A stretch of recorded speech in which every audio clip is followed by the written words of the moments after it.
அமைச்சர் திமுகவினுடைய அமைச்சர் கனிமொழி அக்கா அவர்களுக்கு வாழ்த்துக்கள். எதற்காக வாழ்த்து சொல்கிறோம்னா, நம்ம சிந்தூர் ஆப்ரேஷன் குறித்து உலக நாடுகளுக்கு சர்வதேச பயணம் மேற்கொண்டு அந்த குழுக்கு தலைவராக இருந்து போய் நம்ம சிந்தூர் ஆப்ரேஷன் எதற்காக நடத்தப்பட்டது, பாகிஸ்தானுக்கு பயங்கரவாதத்தை எதிர்த்து என்று ஒரு விளக்கம் அளித்து வந்துள்ளார். அவர்களுக்கு வாழ்த்துக்கள்.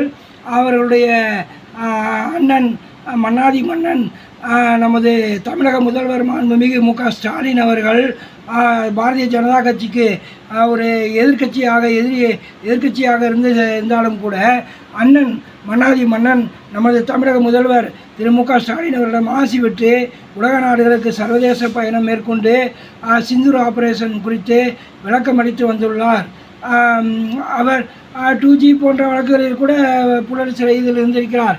இருந்தும் அதை பற்றி எதுவும் நினைக்காமல் சென்று நமது பாரத பிரதமர் திரு மோடி அவர்களின் அன்பான ஒரு வேண்டுகோளுக்கு, ஒரு கட்டளைக்கு இணங்க சென்று சர்வதேச உலக நாடுகளுக்கு நம்ம ஆப்ரேஷன் சிந்தூர் பாகிஸ்தானின் பயங்கரவாதத்தை எதிர்த்து நாம் செய்த இந்த இராணுவத்தின் ஒரு உத்வேகத்தை, ஒரு நல்ல விஷயத்தை பாராட்டி விளக்கம் அளித்து வந்துள்ளார்.